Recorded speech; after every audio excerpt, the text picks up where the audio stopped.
Good morning, everybody, and a very warm welcome to Accountancy Europe's webinar on digitalization of SMEs. It's really my pleasure to open this webinar and to provide the introductory remarks before we move on to the exciting discussion of this morning. My name is Alessandro Solidoro, and I am the chair of Accountancy Europe SMEs team, which is a group of Accountancy Europe's board members who work in small or medium-sized accounting practices for SMEs clients. Together, we provide or try to provide strategic leadership to Accountancy Europe SMEs work. Accountancy Europe, as you know, is a pan-European umbrella organization for accountants, auditors, and advisors who work for business of all sizes, including SMEs. In fact, a vast number of our national members, who are about 1 million and come from 35 different European countries, are small practitioners themselves. Accountancy Europe SME work in the past 2 years has covered a lot of areas, including risk management, COVID-19, suitable transition of SMEs, SMEs insolvency and early warning challenges, and now is the time of SMEs digitalization. Why now? As most of you know, accountants are the trusted advisor of SMEs. Most SMEs in Europe already have a professional accountant to help them with bookkeeping, reporting, tax compliance, business advice, and much more. Moreover, each accountant can have hundreds of SME clients, thus giving them benchmarks and experience about what works well and what, in the contrary, does not work so well for specific types of SMEs. Therefore, we also see a key role for accountants in supporting SMEs digitalization. We do not expect, of course, SMEs accountants to turn into IT experts, but they can support SMEs with digitalizing their accounting system and data processes, digitalizing their business models, helping them find cost-effective digitalization solutions best suited for the business, and where this is necessary to help them assess specific IT experts. No doubt, our expert this morning will be able to tell us even more. We've invited an excited panel of small practitioner accountants, each of whom have years of experience in advising SME clients with their digital transition. They have also digitalized their own accounting practices. So, based on their impressive expertise, we will hear from them how and why accountants are key partners in helping SMEs with their digitalization, what steps SMEs and their accountants need to take to bring about meaningful digital transition, and what can policymakers, some of whom are following the webinar today, and I thank them for this, of course, do to further support SMEs digitalization. The panel will be moderated by my two colleagues from Accountancy Europe, Joan Barros and Paul Gizmi, super appreciated and proactive members of our work group. But before we move on to the panel, it's my pleasure to welcome Artur Romanek, Policy Officer from European Commission DG Go. He will be presenting to us the Commission's work plan on SME digitalization, and after that, you will have the chance to ask him questions about the Commission's work. From a practical point of view, to ask your question, please go to slido.com. There you can type your question directly, and the moderators will then direct your question to the speakers. You can type your questions at any point during the webinar, and the Slido link is in the webinar's video description. You are now looking on this video. Going to the end, I hope that you will find today's discussion fruitful and are as curious and excited as I am to hear from the European Commission and our panel of experts. On that note, Artur, the floor now is yours. Thank you very much. Good morning, ladies and gentlemen. Thank you very much for inviting me to speak here today. and for your interest in our SME policies. My name is Artur Romanek. I work at the Commission's Directorate General, which is called GROW for Single Market and SMEs, and I'm specifically dealing with SME policy. SMEs represent the majority of companies in all 14 strategic industrial ecosystems, and many of them are great innovators. However, the crisis has hit them hard. Our preliminary estimates suggest that across the EU, the number of SMEs has gone down by 1.3% last year. Employment is estimated to have fallen by 1.7%, which translates into 1.4 million jobs lost in SMEs. SME value added reduced by 7.6%.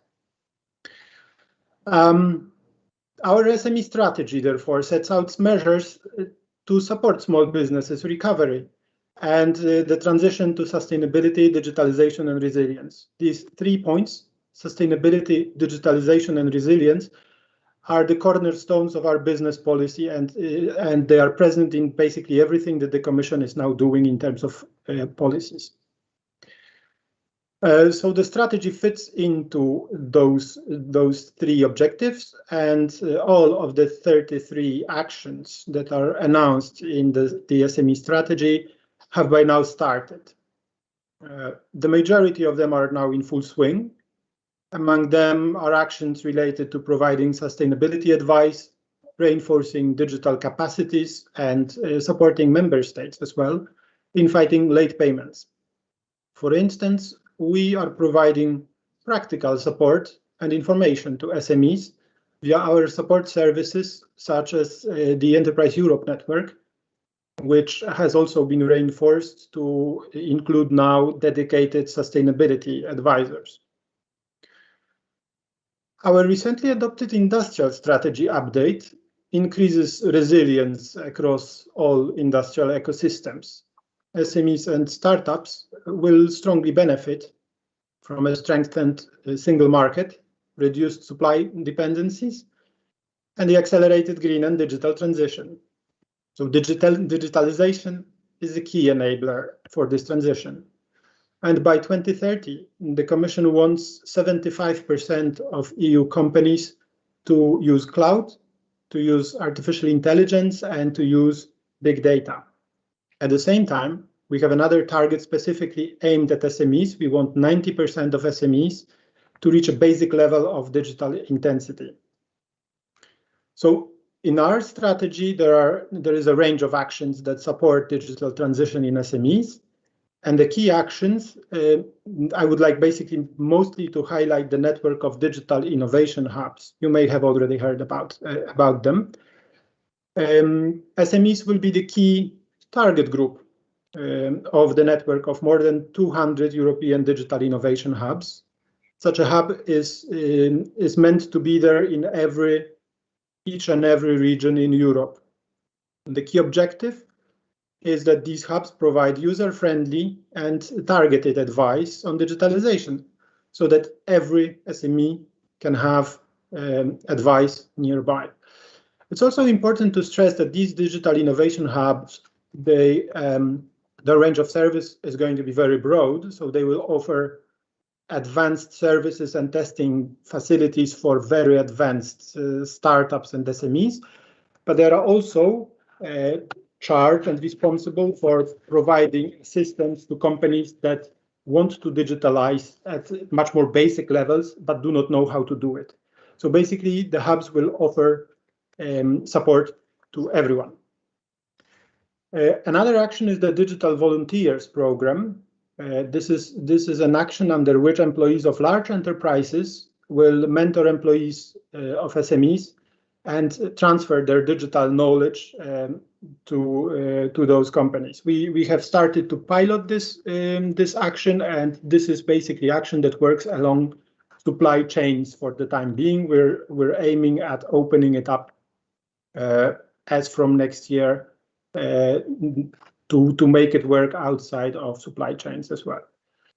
The Commission has also prepared the Intellectual Property Action Plan, and we're offering IP vouchers for SMEs. So basically, to offer cheaper intellectual property protection. But dedicated support measures for the digital transition are not enough. So that's why we're also working on the framework, on the right framework conditions in which SMEs can prosper and grow. And such framework conditions, of course, include policies on skills. So that's why, following the commitments that President von der Leyen made back in 2019, the Commission is currently considering a recommendation on individual learning accounts. They would ensure that all people have the opportunity to keep building the skills they need to maintain or secure employment throughout their working life. Individual learning accounts are personal accounts in which training entitlements can be accumulated and spent on quality-assured training. They are one way of providing individuals with training entitlements. Public authorities and social partners in member states also use training voucher schemes and individual learning budgets for similar purposes. So these individual learning accounts are already operational in France, and my colleagues from DG Employment are using them as a guiding example of how this policy works. Our colleagues at DG Employment are actually working on this initiative right now. And it is exactly the right moment for each and every one of you to contribute to their work, because an open public consultation is now running. It is open until the 16th of July. So please, if you would like to contribute, please visit our website, and I will provide Johan with the link to the consultation after this session. Also, to make framework conditions work for SMEs, we need to ensure that they can really benefit from Europe's main asset, which we consider to be the single market. A more resilient and better functioning single market, which is based on the concept of open strategic autonomy. A single market with less red tape and enhanced fairness in business-to-business relations. The Commission is improving the effectiveness of the Late Payment Directive to increase the resilience of supply chains. We are monitoring SMEs' liquidity, and we set up a late payment observatory to identify unfair payment practices. In March this year, the Commission launched the EU Startup Nation Standard with support from 25 member states. This initiative mobilizes member states to implement best practices for startups to ensure that they have optimal conditions to scale up in global markets. And I'm now moving to the package on recovery and resilience. So I would like to say a few words about the Recovery and Resilience Facility, because it gives a major boost to implementing the SME strategy, and it makes available the unprecedented levels of support. Funds are available for SME digitalization, upskilling and vocational training, as well as through public procurement opportunities.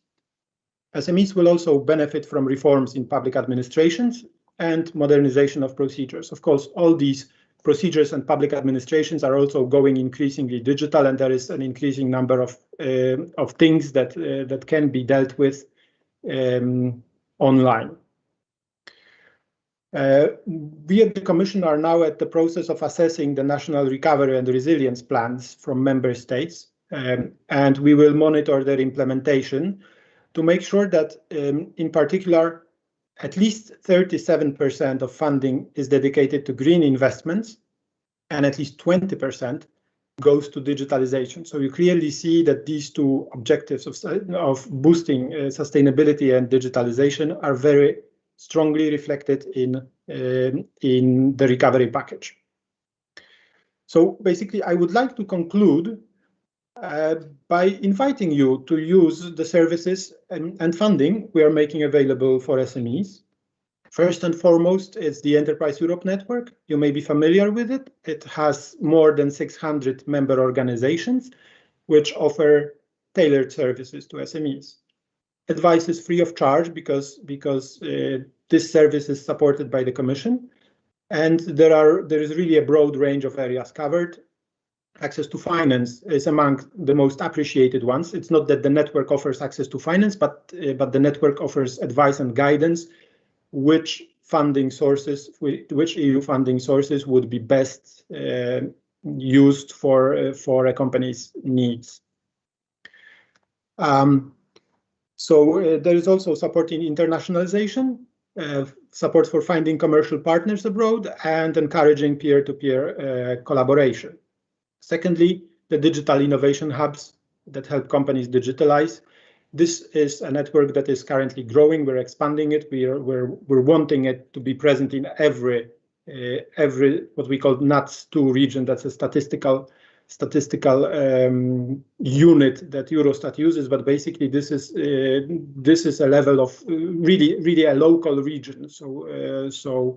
So we're inviting you also to see if there is a digital innovation hub already operational in your area, and to get in touch to see how they could help you and help your customers digitalize. Finally, there are also practical initiatives that help companies identify the best sources of EU funding that best suit their needs, and these include the access-to-finance.eu portal. I will provide the link together with the link to the open public consultation, and the guide on funding for businesses in the tourism sector. Well, with this, I would like to thank you very much for your interest in what the Commission does for SMEs. I'm looking forward to finding out more about the challenges that members of Accountancy Europe are currently facing, and it will be a pleasure for me to answer questions and listen to the discussion. Thank you very much for your attention. So Artur, thanks very much for your opening intervention and for your presentation of the Commission's work in this area of SME digitalization. Just to quickly introduce myself to the audience as well. So my name is Johan Barros, and I will be co-moderating the panel, the webinar today, together with my colleague Paul Gisby. I've been personally working for Accountancy Europe for 5 years now, and I've been working on the SME strategy specifically for 2 years. Artur, could we just get your picture back if you're still there, because I will be asking some questions. I'm looking at Slido, and I don't see any audience questions directed to you, to the European Commission at this stage yet.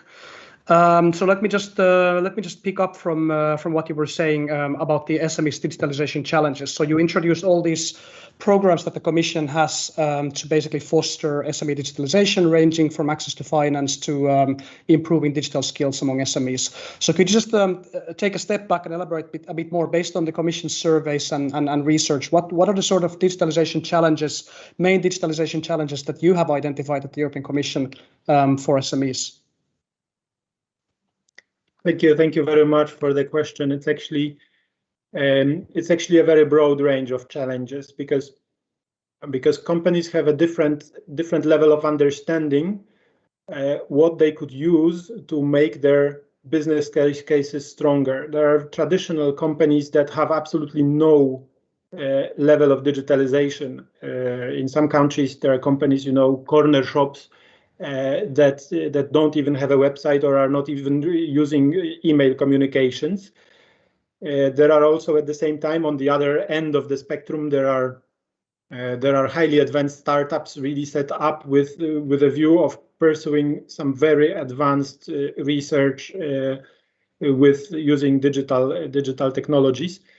So in that sense, this is why we're having those two networks, because the digital innovation hubs, they would really offer a complete range of services on digitalization, whereas the Enterprise Europe network is a general support service, and digitalization, like the more basic levels of digitalization, is this support that we will look to offer through the services of the Enterprise Europe network. So to sum it up, those needs are very broad, very different, and they very often depend on the company's own understanding and knowledge of digital solutions. So we're also hoping that the support we're offering will help companies choose the solutions that are appropriate to them, because I think I find it perfectly justified that companies who are not really exactly up to speed on all the digital potential that they can get from becoming more digital, they face a difficult decision when they have to spend money on purchasing digital solutions. So this is exactly this kind of support that we would expect the Enterprise Europe Network and digital innovation hubs to be able to sit down with the company and see whether the investment they are making is really worth the return. I mean, whether the return that they are going to get from investing in those solutions is really worth the investment that is asked of them. So that is basically it. I mean, it's very difficult to say, well, this is the only one and only need, and this is what we're going to tackle. But I think we have a good range of, a broad range of people really well skilled to provide adequate advice at different levels. Thank you. Thanks very much for that. And at Accountancy Europe, of course, we do see a key role for accountants in helping SMEs in this area, as well as Alessandro explained in his opening statement as well, that SMEs, they are working with professional accountants already. They trust their accountants, so accountants can also be well placed to basically inform the SMEs about the existence of all these various tools. It's great that we have all this financing available. It's great that we have these training programs. It's great that we have the individual learning account systems coming, but many SMEs in Europe who are struggling with their day-to-day running of the business and currently struggling with the COVID crisis, the kind of digitalization might not be on the top of their priorities, even though it's absolutely vital for their medium-term survival. So we do believe that the accountant can play a key role, as I said, in helping the SMEs identify the opportunities available for them on the one hand, and then on the second hand to help them to access as well, to fill in the applications and guide them through them. So I just want to ask, in this Enterprise Europe Network, for example, these support hubs, is there a role that you're foreseeing for intermediaries of SMEs like accountants, and if so, how can accountants, for example, that are following this webinar today, how can they maybe sign up for this and participate in this framework? Thank you very much. Well, I think for the accountants, the utility of this service is double or twofold, if you want, because they are entitled to benefit themselves from the services that the two networks offer, and they are also it's also possible for them to direct their customers to use those services. Enterprise Europe Network, we know that it has a little bit of a branding. This branding is not very well known because this is a branding that comes on top of many local brandings. But basically, the network very heavily relies on chambers of commerce. So this very much, chambers of commerce work and operate under Enterprise Europe Network logo as well.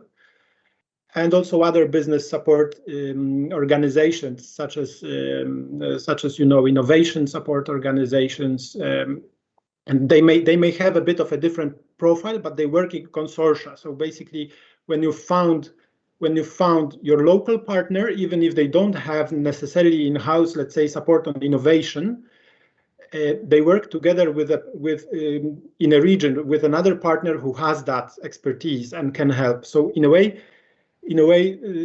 they offer a complete range of services, and they are really at the business's doorstep. So that means that you can find a local partner really in your vicinity, in your, let's say, local regional town or city. So my advice would be to get in touch and see which possibilities there are. I would imagine that different also member organizations of the Enterprise Europe Network could offer and would be interested in a bit maybe different levels of collaboration depending on their profiles.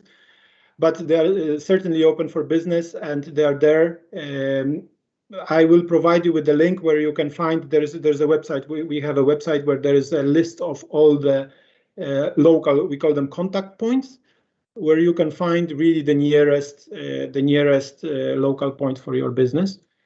And last but not least, of course, you're free to choose the enterprise network, Europe network partner that you want. You are not obliged to use the services of your nearest point, but you're free to choose if you'd rather get in touch with, I don't know, Central or in some other region. You're of course free to do that.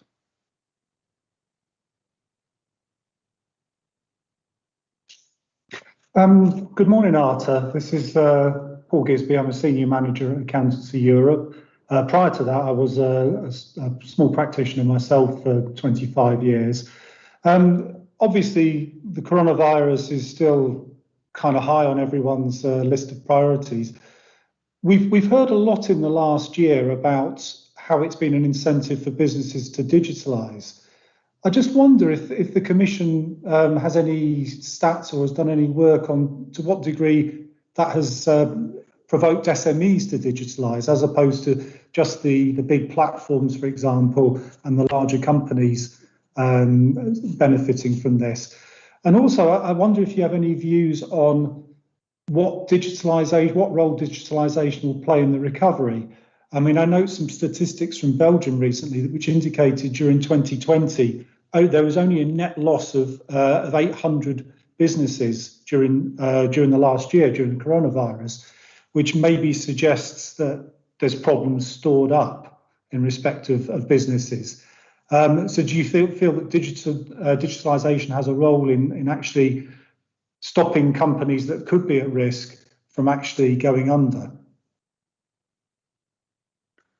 Yes, well, thank you very much for those two questions. I think they are very, very valid and very much to the point.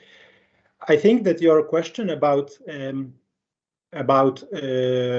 me take the second one first, about storing the problem for later is very likely in terms, in the sense that basically with all the government support that was put in place quickly, companies were able to survive, and they're a little bit like in the hospital, you know, they are on the life support.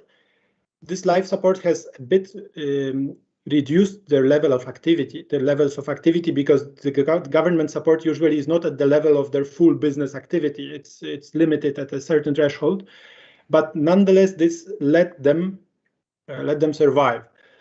I would be relatively optimistic because the figures that I quoted, you know, if you see that the activity in SMEs, the value added, so that means profits in SMEs went down by 8%, 7.6, and the employment went down by 1.4%. That means that SMEs are usually good at storing their, keeping their employment. They don't want to fire people, so they find ways of doing that. But I think that this also shows that they have been relatively able to keep their activities going. Of course, the moment where this government support is being phased out will be the moment of truth. So then we will see whether companies that are disconnected, let's say, from those cash flows, whether they can still survive the levels of activity, let them survive on the market. But this is going to happen in parallel to the implementation of this recovery money. I mean, there's a lot of talk, but still agreeing on the recovery money has taken quite some time. I mean, our leaders were very proud of their agreement back in July last year. But basically, we're now at the moment where the Commission is approving those member states' recovery and resilience plans. And this is the moment that the money should start flowing basically this summer. So I think we're a bit substituting some kind of public cash flows for another one, but I would say that the nature of this support is very different. So because really the support we offered before, it's like, really, please keep your employees, please stay in business, please keep going, right? And now we're really asking them to look forward, ahead, start planning business, and basically much more, rather than countering negative consequences of the crisis, starting building their business plans and business cases. So this is obviously how we see it. You asked whether we have evidence on how the crisis has proven that digitalization has taken off during the crisis and has led companies to develop, to survive and to stay in business. We don't have hard evidence. It's a bit too early. I mean, our cycles of producing statistics or receiving statistics are not that quick. Even though we're trying to work with statistics to find out about how we can now cast and forecast some data. So this is where the estimates come from. This is called the SME performance review. We're basically having this project that tries to add this nowcasting layer on top of the statistics from different sources to take the pulse of how SMEs are doing. And in that sense, well, I would rather refer to anecdotal evidence. I mean, I can see in my own work environment that teleworking was not something that was uncommon, but it was not granted always very easily. I mean, it always required an approval, and it required your boss also to be sure that when you are at home, you're actually going to telework and not watch TV. So I think that with the crisis, we are already well past that stage. I mean, I think that bosses in small, medium, large companies have found out that people actually do telework. So that is one part of it. The second part of it is the boom in e-commerce. I think that this crisis has really put a lot of strain on delivery services. At least when I exchange a word with the postman and people who sometimes bring packages to my door, they really complain of having a lot more work than before. And I can see also employee turnover that had not been there before the crisis. So I think it's not really very scientific, but it's looking at how things are changing. I would say that digitalization is really deciding about how companies can stay in business. And finally, to sum it up, also with the tourism sector, because tourism is also one of those ecosystems that we're working with, and it's specifically being looked at by a team of my colleagues, basically. And this is the ecosystem that really suffered the most, because there are very limited possibilities to do virtual tourism. So I think this is one more proof that those sectors that are very difficult to digitalize, maybe not in the surrounding area, but in their core business, it really shows that they are doing worse than others. So that would sum up my reply. Thank you very much. Great, and thanks very much, Artur, for that, and thanks for your statement and for your answering our questions. Tragically, I do see that there are actually some questions now on Slido directed at you, including on tax issues as well, and whether foundations are welcome to join the Enterprise Europe network. But I think, for the interest of time, we do have to move on. I would just invite you, Artur, if you agree to provide your email address to me at the same time as you provide all the other background documentation, which we can then share with all the people following the webinar today, and they can maybe then get in touch with you via email for their questions. And apologies if you get a deluge of emails as a result. Would that work for you? Very good. Thank you very much. Great. Thanks very much, Artur. It's then my pleasure to move to the panel that we have today. So Barbara, Heather, and Cyril, could I invite you to open your cameras, please?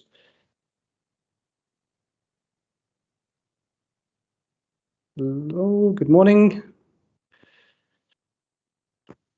Great. Good morning, Good morning. Good morning. So just to kick off the panel, could I just ask each of you to briefly present yourselves and your accounting practice, including how long have you worked for SME clients, and especially on SME digitalization? Just a couple of minutes each or so, and then we can move on to the discussion itself. So Heather, could I start with you, please?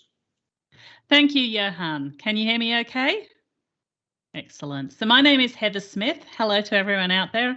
I'm speaking to you from Brisbane, Australia, or as the traditional owners of the land call it, Mi Anjun. So I'd like to begin by acknowledging the traditional custodians of the land of Australia and their continued connection with the land, waterways and communities. So I've run a virtual micromanagement practice since early 2000s, leveraging my accounting qualifications as a global passport. I've lived and worked in England, Singapore and Canada, now Australia. My practice fits in my handbag and I've worked with clients across the world, and when permitted, I travel extensively. I'm obsessed with how effective automation and integration can produce timely, clean data to surface information for fast, informed decision making. And I sit at the intersection of accounting and content creation. I create or curate content educating the accounting community to positively embrace accounting apps, or as I lovingly refer to them, my robots. Thanks very much for that introduction, Heather. Barbara, could I ask you to take the floor? Thank you. No mai haere mai, kia ora katoa, which means welcome and hi everyone in Māori. I'm Barbara Murray and I run a small accounting practice in Wellington, the capital of New Zealand. I did have a larger practice with 10 staff, but I sold that recently. And when I set up, a bit like Heather in the early 2000s, I was using a lot of paper and I found these files were just cluttering up my office everywhere. So by 2004, I had gone completely paperless and I started using apps to make my work and my clients' compliance and operational work a lot easier. And of course, every year there are more and better tools and apps available, and that's really exciting. Thank you. Thanks very much. And Cyril? Yeah, thank you, Johan, and thank you for inviting me. I'm really glad to be here with you. And good morning, everybody. My name is Cyril Degrilart. I am a chartered accountant in Paris, in France. I represent the French Institute of the Chartered Accountant in France. So about my professional life, I have my own chartered accounting firm in Paris for 8 years. And in this firm, we help European and foreign firms to create and to develop firms in France.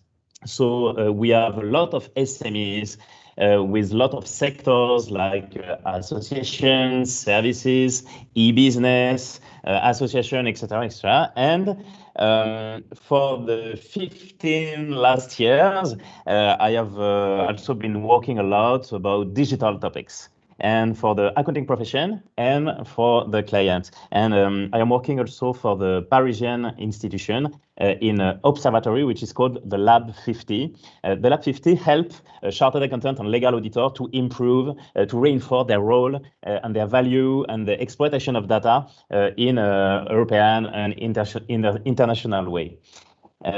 So I am mixing today my passion of digitalization and my professional activity for my client and for the profession.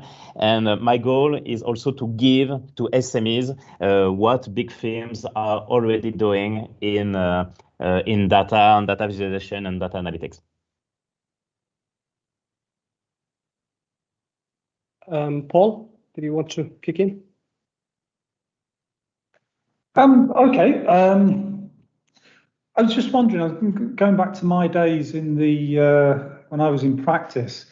It was very much the case that I would try and get as much of an integrated package as possible, because we always had issues back in kind of Windows 95 days of getting things to talk to each other. and stuff like that. So, and I've been hearing a lot about using application protocol interfaces to almost link up best of breed packages and perhaps having interfaces with other client software as well. I mean, to what degree is that actually easy to do, feasible, or is it just a bit of hype? So I'll start with that one. So the API, which you're referring to, they are very easy to connect these days. About 10 years ago, it was a little bit harder, but these days, very easy to connect when the solution has an open API. So for my business, using Xero has a very open API, lots of data points to access, and the other solutions will connect in. And it's literally like having a key and unlocking something. It's literally like Lego blocks plugged together. And if something doesn't work, you unplug them, pick up another block and plug them in. You do need someone in there to assess where the data is going to flow and that the data is flowing to the correct places. But that's about engaging an expert to do it. But I wouldn't consider it to be a very difficult thing to do. And if I can just add to that, accounting apps like Xero have a huge number of API integrations already, so you can get your spotlight reporting. So if you want non-numeric reporting, if you want your payroll system, if you've got something like, if you're a lawyer and you're using something like Action Step, that integrates with Xero. If you're a physiotherapy business, you might be using Gentech or something like that, all integrates with Xero. And so, as Heather said, everything's so much more easily integrated these days, and it's probably worthwhile looking for something that integrates together rather than looking for those individual or separate sort of systems. Yeah, I think it's really important to have this integrated data and integrated information, because I think the step, it is the first step, and then the second step, which SMEs will benefit from the digitalization, is to use some tools. And one of the tools is data visualization. And I really think it's an interesting action to do as accountant, as legal editor, to help SMEs to use data visualization. So maybe if I can continue a little about this, maybe the first question is, what is data visualization, and why we have to go there? The data visualization, the goal of data visualization, it is, I think, the goal of the road to the digitalization. It is to make figures visual.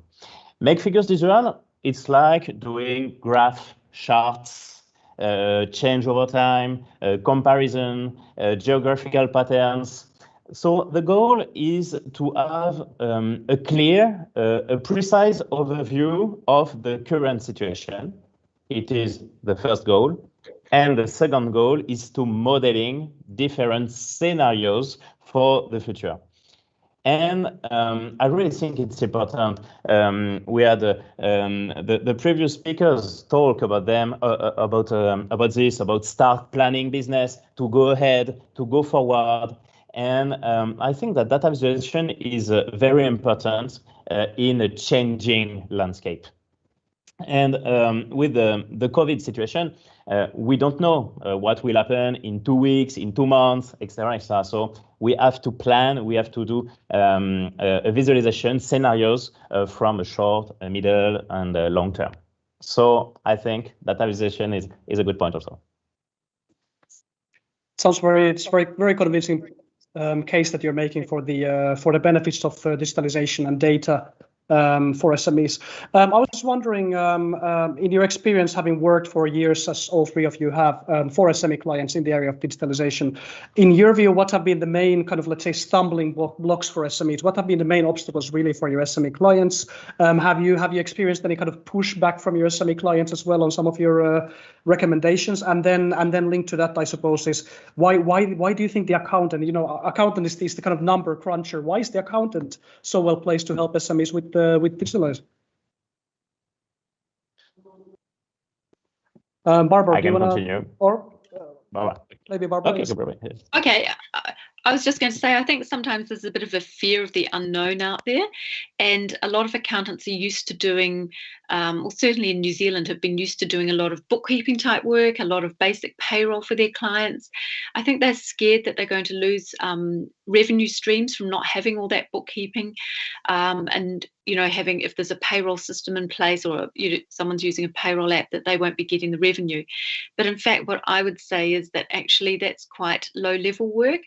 And what the accountant should be doing is, because they're the trusted advisor, is putting their efforts into having more productive and more meaningful conversations with their clients, rather than sorting out details about reconciling bank accounts and stuff like that. I think it's actually empowering for the clients to have better, more up-to-date information by using some of these apps, and also, as I say, for having accountants being able to have more productive conversations, and then more financially productive for them conversations with their clients. It's win-win.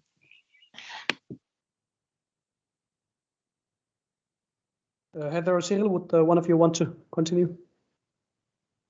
Yeah. Okay, I can continue because, Baubre talked about all this data of. I really think if I continue about the data visualization, it is the first step. The first step is collect data and collect reliable data.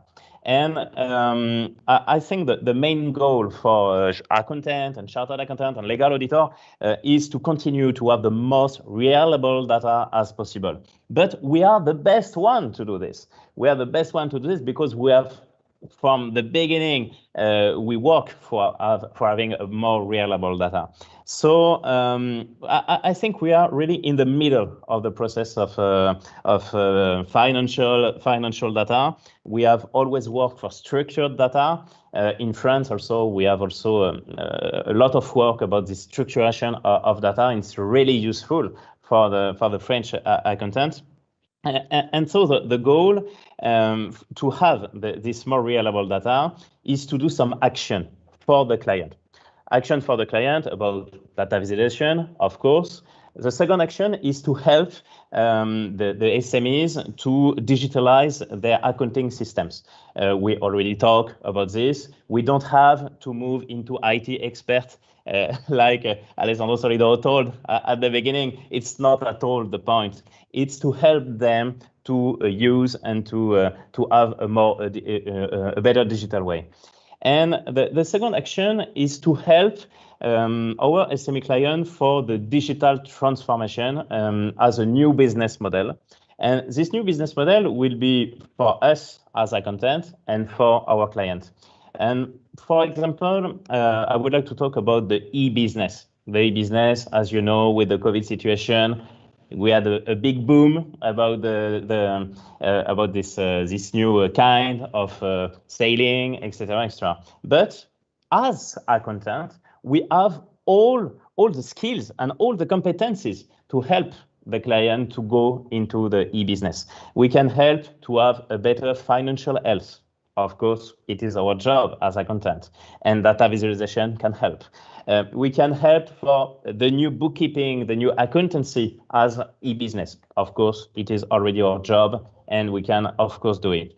And we can help them to understand better the new rules, like the VAT, the OS, the YOS, etc. Everything which is done by the European Commission in a European way to help about the tax, etc. So, of course, as accountant, we have a big role. So I think we can help with the digitalization to reinforce the role of chartered accountant to help them in their business. Thanks very much, Cyril. And Heather? So I'll drop in a few points there. First of all, I don't think visualization, data visualization, the way I understand it, is at all widely used by micro SMEs. I think to an extent management reporting is, to an extent cash flow advisory is, but in my experience, 70% of business that I'm speaking to, that's me moving across Australia and New Zealand, wouldn't be using what I would truly call visualization. So there may be a terminology thing there, but I don't see it actually being used as extensively. Yes, in the bigger businesses, yes, Tableau, yes, Power BI in those bigger businesses, but not in the smaller businesses. And I kind of wanted to throw something out there which would resonate with people watching. When you go in and you're running a business and you, as the previous speaker, Artur, said, e-commerce boomed. So you're running an e-commerce business and you put stuff on the Amazon platform and the eBay platform and on the Etsy platform, and you're selling on all of these different platforms, but you need to get the inventory information into your accounting solution. And what happens, and I've gone in and seen clients that the inventory information is just everywhere, and they've put it on platforms that we can't even access the data and get the data out. So the accountant who is aware, and that is a specialist accountant, that's not a general accountant, but that the accountant who is aware that I need to get this data out and I need to probably get it into an inventory system and then pull it into my accounting package, they're the ones who can really help you in an e-commerce business. Because if you're doing really well and suddenly Kim Kardashian wears some of your earrings and overnight you have 5,000 sales, you've just got a massive data hairball mess, which you don't want. We want to set you up so you have the systems and processes in place to grow, and that's what we can give you. That's what we can talk to you about with digitalization. Yeah, I totally agree about this massive data, and I think it is after the second step is to treat the data, and to deliver the data to the client, not to give all the amount of data, because nobody will understand anything. So I think there is, again, a big role for the accountant, is to choose and to automate the production of smart KPIs, and to help them, like 3, 4, 5 KPIs that they can use, understand, and help them to go forward and to go ahead. I am thinking, for example, about cash flows, like you said, Heather, like cash forecast, sales, revenues, expenses, solvability. And I have one message about this, and we talk a lot with Johan about this, about the importance of the accrual accounting, because we have the cash accounting to understand plus minus of cash. Okay, it's really interesting. Okay, but accrual accounting is much more important for the entrepreneur and for the SMEs. We can talk about solvability, we can talk about rentability, etc. So it's much more precise, and it's much more useful in this situation, in this COVID situation, and to go out and to go forward.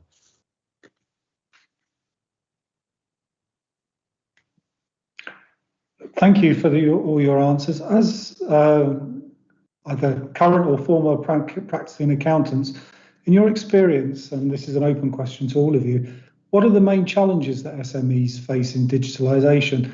And also, as a follow-on, what role do you think the accountant has in actually promoting digitalisation for their clients, as opposed to just being reactive and waiting for clients to come to you and ask you how to digitalise their business model? I don't know if Barbara would like to start. I'm putting you on the spot there. Yeah, sure. As I said before, I think sometimes it's the fear of the unknown. So in my case, I always suggest, if they're really starting from the beginning, is to go paperless. And, what they want is someone to just coach them through and lead them through that process.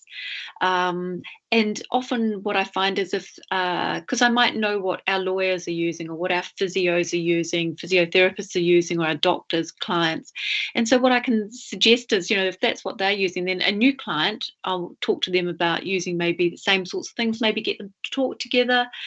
I'd usually recommend they set up a website and maybe even use one of our other clients to set up that website. So it's about enabling them by giving them options, by giving them practical solutions, and that to just coax them along sort of through this journey. And you can actually create your own community within your own client base where everyone's trusts everyone because everyone knows they're all on the same sort of wavelength. So yeah, you can build this community. I think there's huge opportunities out there. Heather, do you want to go next? Yeah. I think and I completely agree with everything Barbara said there. And I think that what accountants do is they have this access to this vast number of clients and they can see what they're all doing. And they're recognizing people don't want to buy bricks and mortar. They're not valuing goodwill the way they used to. People want databases, mailing lists, systems, processes, and they're recognizing that digitalization brings about efficiencies. And, I've had great concern that I can see people who are getting quite elderly with a business that I can see no one's going to buy it, or the value of it is far less and they're not going to be able to retire on it. And that deeply concerns me. However, even me, with all of my knowledge of accounting apps and technology in place, I wouldn't tell someone what to do, but I would put the options in front of them and maybe get them to bring in another expert to speak to them about that, like someone else in there into the communication. And I'll throw in an example there. We don't control these solutions out there. So if we go out, and I'll pluck one out of the air, TradeGecko, if we recommend TradeGecko to a client, that has just announced it stops servicing Australian and New Zealand client bases. It literally announced this week. So if I'd gone through and told my client to do that, I would now have, a massive obligation on my hands about that. However, I can talk to them about it, and I can be part of that project meeting, and a decision can be made about a solution. Things as drastic as that don't always happen, but they do a little. So I don't want to necessarily tell you what to do. I want you to be informed. I don't want you to abdicate the responsibility to me. And Cyril? Yeah, I think I can resume the obstacle of SMEs with 3 words. The first one is cost, the first one is time, and the third one is skill. And about cost, and to talk again about the data visualization, it's not a problem. Because using data visualization, we can do data visualization with a tool that all the accountants have. It is Microsoft Excel. With Microsoft Excel, we can do data visualization, we can do chart, we can do graphs, etc., etc. So it's not a problem of cost. And after the second step, when we use Excel, we can use after other data visualization tools like Microsoft Power BI. We talked about this before, like Tableau, etc., etc. So what Power BI do that Excel can do? For example, we can use much more data. We can create stories with data, so it's really, really interesting, of course. We can connect better with open data, with big data, etc. So, of course, it's much more powerful. But first step, we can use Microsoft Excel, and it's really interesting. So it's not a problem of cost. It's a challenge. and then about the skills, I have a message also about the skills. The skills is not a problem of generation. It's not a problem of generation X and Y. It's not a problem of young generation, millennials and boomers. I think we have challenge. Everybody has a challenge about the digital way. And for example, the generation X has a lot of skills about computing, about more respect for the data, about more checking, about getting more reliable data. So I really think that we have all the generation has to work together to be in a better way about digital. Thanks very much for your answers on that. And I'm just aware that we are running out of time, but you know, I trust that we have flexibility to go a few minutes over time as well. Please let me know if that's not the case.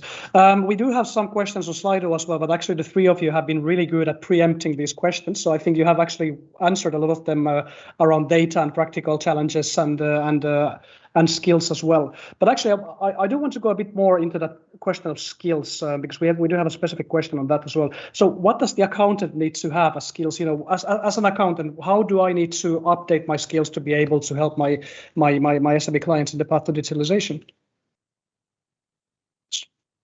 Heather, you want to go first? Yeah.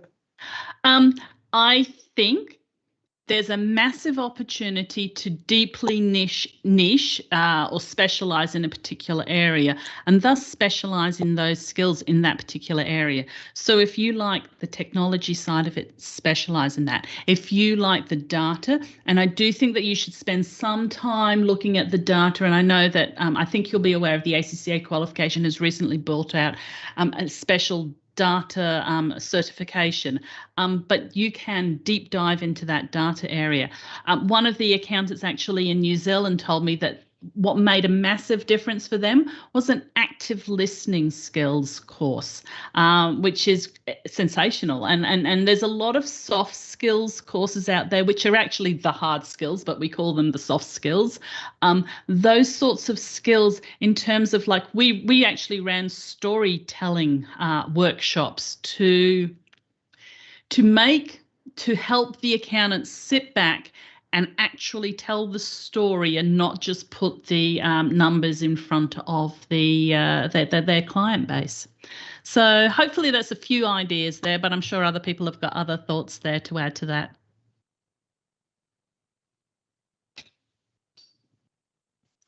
I was just going to add that I've always talked to my clients about what they're using and use that as a reference point for other clients in similar sort of areas.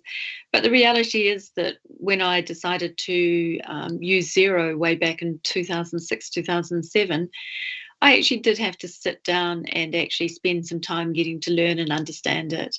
And, you know, now I'd say it's very difficult to know every single aspect of it, but you do have to put some time in, and I suggest putting your time, as Heather said, into the areas that you have a special interest in, and you know, sort of specialize in those areas.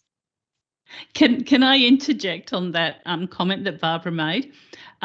As you may know, the founder of Xero, Rod Drury, asked me to write the book on how to use Xero, and at that stage, I didn't even know how to use it. So I kind of this incentive, I get to write a book and learn it at the same time. So double learning opportunity. Cyril, do you want to? Just maybe one more thing. Yeah, just one more thing, because I totally agree about everything has been said just before. But just to talk about the exploitation of data, I think it's really important for us, for accountants, to understand really the process and to understand each part of the process of collect, treatment, and delivering. And it's the only point I wanted to add about this.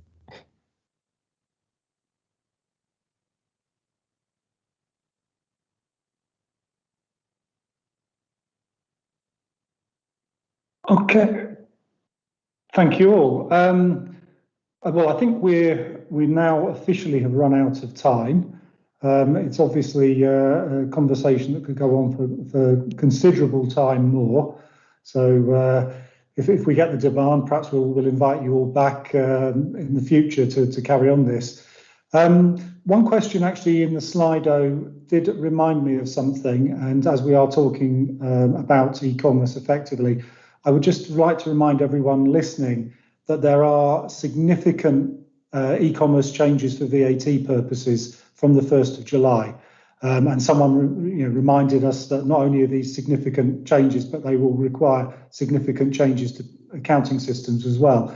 So we do have some links to guidance information on our website for that, and there's European Commission information as well. So on behalf of your clients, I would strongly advise all accountants here today, and indeed if there are SMEs themselves, to look into this, because it's already quite close to the deadline and these are very significant changes. So unless anyone has kind of any last comments to make, any final statements? You're on mute, Johan, I think. I still can't hear you. Then I would suggest that I would obviously like to thank all the panelists and for a very engaging debate, and for Artur, and of course to our President of SME Matters for taking part in this, and I hope to see you all soon. Thank you. Thank you very much. Thank you. Thank you very much.